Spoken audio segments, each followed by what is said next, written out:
Hi friends, welcome to cinema ரசிகன். நம்ம இன்னைக்கு மூவியில் பார்க்க போகிற படம் இப்போ தேட்டர்ஸில் ரிலீஸ் ஆகி ஓடிட்டு இருக்க மலையாள படம். படத்தோட நேம் பேட்ரியாட். இது ஒரு ஆக்ஷன் த்ரில்லர் மூவி. இந்த படத்தை மகேஷ் நாராயண் டைரக்ட் பண்ணியிருக்காரு. இந்த படத்தில் மலையாள சினிமாவோட 2 சூப்பர் ஸ்டார்ஸான மம்முட்டி சாரும் மோகன்லால் சாரும் சேர்ந்து நடிச்சிருக்காங்க ஆஃப்டர் லாங் கேப்புக்கு அப்புறம். இந்த படத்தோட ஸ்டோரி என்ன, இந்த படம் எப்படி இருந்துச்சு அப்படிங்கிறத பார்க்குறதுக்கு முன்னாடி நான் எப்போதும் ரெக்வஸ்ட் பண்ணுற மாரி லைக் பண்ணுங்கள், கமெண்ட் பண்ணுங்கள், அப்படியே என்னோட சேனலை சப்ஸ்கிரைப் பண்ணுங்கள். அது மட்டும் இல்லாமல் என்னோட வீடியோஸ் எல்லாம் உங்களோட ஃப்ரெண்ட்ஸ், ஃபேமிலி மெம்பர்ஸ் எல்லாத்துக்கும் ஷேர் பண்ணுங்கள். உங்கள் சின்ன ஷேரும் எனக்கு ரொம்ப சப்போர்ட்டாக இருக்கும். இந்த படத்தோட ஸ்டோரி என்னன்னா, பெரிஸ்கோப் அப்படிங்கிற ஸ்பை சாஃப்ட்வேர் இந்தியன் கவர்மெண்ட் கிட்ட இருக்கு. அந்த சாஃப்ட்வேர் எந்த மொபைல் இன்ஸ்டால் பண்ணாலும் அந்த மொபைலோட டோட்டல் கண்ட்ரோலும் அந்த சாஃப்ட்வேரோட கண்ட்ரோல் யார்கிட்ட இருக்கோ அவங்களுக்கு போயிடும். இந்த சாஃப்ட்வேரை தன்னோட சுயலாபத்துக்காக தன்னோட பையனோட ஐடி கம்பெனிக்கு ஆளுங்கட்சியோட மினிஸ்டரான ராஜீவ் மேனன் கொடுத்துடுறாரு. அவரோட பையன் ஃபகத் பாசில், அவர் தான் அந்த ஐடி கம்பெனியை ரன் பண்ணிட்டு இருக்காரு. ஃபகத் பாசிலும் ராஜீவ் மேனனும் இந்த பெரிஸ்கோப்பை யூஸ் பண்ணி நிறைய இல்லீகல் ஆக்டிவிட்டிஸ் பண்ண ஆரம்பிச்சிட்டு இருக்காங்க. இது ஆளுங்கட்சியில் இருக்க இன்னொரு மினிஸ்டரான ரேவதி தெரிஞ்சுக்கிறாங்க.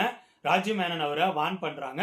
அது மட்டும் இல்லாம இந்த பெரிஸ்கோப் ராஜீவ் மேனன் ஃபகத் பாசில் பண்ற விஷயங்கள் எல்லாத்தையும் தன்னோட நம்பிக்கையான ஆளான DRW சேர்ந்த மம்முட்டி அவர்கிட்ட ரேவதி அவங்க சொல்றாங்க. அது மட்டும் இல்லாம இதை பத்தி இன்னும் டீட்டெயிலாக ரிசர்ச் பண்ணி எப்படியா இதை ஸ்டாப் பண்ணு, நம்ம தான் இதை ஸ்டாப் பண்ணும் அப்படிங்கிற மாரியும் சொல்றாங்க. மம்முட்டி இந்த இன்ஃபர்மேஷன்ஸ் வச்சுக்கிட்டு டீட்டெயில் கேதர் பண்ண ஆரம்பிக்கிறாரு. பேரலா ரேவதி இயற்கையா இறந்த மாரி கொல்லப்படுறாங்க. மம்முட்டி இதை தெரிஞ்சுக்கிட்டு கொஞ்சம் அலர்ட் ஆக ஆரம்பிக்கிறாரு. அது மட்டும் இல்லாம மம்முட்டிக்கு பெரிஸ்கோப் ரிலேட்டட் டீட்டெயில் தெரியும் அப்படிங்கிற விஷயம் ராஜீவ் மேனன் ஃபகத் பாசிலுக்கு தெரிய வருது. ஸோ மம்முட்டியை டார்கெட் பண்ணி கொல்ல ட்ரை பண்ண ஆரம்பிக்கிறாங்க. இதுக்கப்புறம் படத்தில் நடக்கிற சம்பவங்கள் தான் பேட்ரியாட். இந்த படத்தை பற்றி சொல்லணும்னா, இந்த படத்தோட மிகப்பெரிய பலமாக எனக்கு பட்டது இந்த படத்தோட ஃபர்ஸ்ட் ஹாஃப் ஸ்க்ரீன் பிளே. ஏன்னா ஃபர்ஸ்ட் ஹாஃபோட ஸ்க்ரீன் பிளேயில் படத்தோட ஸ்டார்டிங்லேயே ஸ்டோரிக்குள்ளே கொண்டு போயிட்டாங்க. அடுத்தடுத்து இவங்க படத்தோட சுவாரஸ்யத்துக்கு ஏற்ற மாதிரி சீன்ஸ்லாம் செட் பண்ணியிருந்தாங்க. மம்முட்டி யாரு, ரேவதி யாரு, ராஜீவ் மேனன் யாரு, ஃபகத் பாசில் யாரு, இவங்கெல்லாம் எப்படி இன்டர்லிங்க் ஆகுறாங்க, இவங்க அந்த பெரிஸ்கோப்பை எப்படி யூஸ் பண்ண ஆரம்பிக்கிறாங்க, இந்த மாதிரி விஷயங்கள் எல்லாத்தையும் அடுத்தடுத்து அழகாக கொண்டு வந்து ஃபர்ஸ்ட் ஹாஃபோட ஸ்க்ரீன் பிளேயை சுவாரஸ்யமாக கொண்டு போயிருந்தாங்க. இன்ட்ரோல் பிஃபோர் மட்டும்தான் லைட்டாக ஃபர்ஸ்ட் ஹாஃபோட ஸ்க்ரீன் பிளே ஸ்லோ ஆகிற மாதிரி இருந்துச்சு. இருந்தாலும் இன்ட்ரோல் நல்லா கொண்டு போய் முடிச்சிருந்தாங்க. நெக்ஸ்ட் இந்த படத்தோட இன்னொரு பலம் மம்முட்டி சார், மோகன்லால் சார். இவங்க 2 பேரும் அவங்களும் கொடுத்த கேரக்டரை அழகாகவே ஹேண்டில் பண்ணியிருந்தாங்க. மம்முட்டி சார் அவர் தான் லீட் ரோல் மாதிரி தெரிஞ்சார். மோகன்லால் அவர் கொஞ்சம் எக்ஸ்டெண்டட் கேமியோ மாதிரி தான் வந்திருந்தார். இவங்களை தாண்டி இந்த படத்தில் ஃபகத் பாசில், நயன்தாரா, குஞ்சாக்கா போபன், ராஜீவ் மேனன் படத்தில் மிகப்பெரிய நட்சத்திர பட்டாளமே நடிச்சிருக்காங்க. எல்லாரும் அவங்களுக்கு கொடுத்த கேரக்டரை அழகாகவே ஹேண்டில் பண்ணியிருந்தாங்க.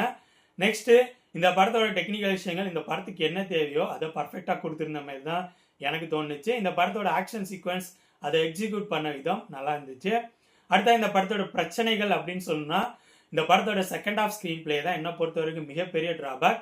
ஏன்னா ஃபர்ஸ்ட் ஹாஃப் எந்த அளவு சுவாரஸ்யமாக இருக்கிற மாதிரி இருந்துச்சு, அதுக்கு ஆப்போசிட்டாக இந்த படத்தோட செகண்ட் ஹாஃப் ஸ்க்ரீன் பிளே இந்த மாதிரி இருந்துச்சு. இந்த படத்தோட செகண்ட் ஹாஃப் ஸ்க்ரீன் பிளேல ஸ்டோரி அடுத்த அளவு போகவே இல்லை, சுற்றி ஒரே இடத்துல இந்த மாதிரி இருந்துச்சு. அது மட்டும் இல்லாமல் ஃபர்ஸ்ட் ஹாஃபோட ஸ்க்ரீன் பிளேல மாஸ் ஹீரோ அப்படிங்கிறத தாண்டி ஸ்டோரி அவுட்லைன் அதுக்கேற்ற ஸ்க்ரீன் பிளே அப்படிங்கிற மாதிரி கொண்டு போயிருந்தாங்க. செகண்ட் ஹாஃபோட screen play full and full ஒரு கமர்ஷியல் மாஸ் ஹீரோஸ் ஃபிலிம் மாரி கொஞ்சம் கொஞ்சமாக கன்வெர்ட் ஆன ஆரம்பித்ததும் ட்ராபேக் மாதிரி தான் பட்டுச்சு. அது மட்டும் இல்லாமல் இந்த படத்தில் நெகட்டிவ் கேரக்டர்ஸை இன்னும் ஸ்ட்ராங்காக டிசைன் பண்ணியிருக்கணும். ஏன்னா மம்முட்டி சார், மோகன்லால் சார் இவங்க 2 பேரும் பயங்கரமான டாப் ஸ்டார்ஸ். இவங்களுக்கு வில்லன்களாக இருக்கவங்க இன்னும் பயங்கர ஸ்ட்ராங்காக இருந்திருக்கணும். ஏன்னா இந்த படத்தோட ஸ்டோரி அப்புறம் ஸ்க்ரீன் பிளேயில் அந்தளவு இவங்க ராஜீவ் மேனன், ஃபகத் பாசில் அவங்கள ஸ்ட்ராங்காக காட்டலையோ அப்படிங்கிற மாரி எனக்கு ஃபீலை கொடுத்துச்சு. ஓவராலாக சொல்லணும்னா என்னை பொறுத்த வரைக்கும் இந்த படத்தில் ஆக்டர்ஸ், அதாவது மோகன்லால் சார், மம்முட்டி சார் இவங்க எல்லாரும் நல்ல பர்ஃபார்மன்ஸ் தான் கொடுத்துருந்தாங்க. டெக்னிக்கல் விஷயங்களும் இந்த படத்தில் சூப்பராகவே இருந்துச்சு. இந்த படத்தோட ஸ்க்ரீன் பிளேயில் ஃபர்ஸ்ட் ஹாஃபோட ஸ்க்ரீன் பிளே எனக்கு சுவாரஸ்யமாக இருந்துச்சு. பட் செகண்ட் ஹாஃபோட ஸ்க்ரீன் பிளே அந்தளவு சுவாரஸ்யம் இல்லை, சொதப்பிட்டாங்களோ அப்படிங்கிற மாதிரி தான் ஃபீலை கொடுத்துச்சு. இந்த படம் என்னை பொறுத்த வரைக்கும் ஆவரேஜான படம். இந்த படம் இப்போ தேட்டர்ஸில் ரிலீஸ் ஆகி ஓடிட்டு இருக்கு. ஸோ என்னோட ரிவ்யூ பேஸ் பண்ணி முடிவு பண்ணிக்கோங்க இந்த படத்தை பார்க்கலாமா வேணாமான்னு.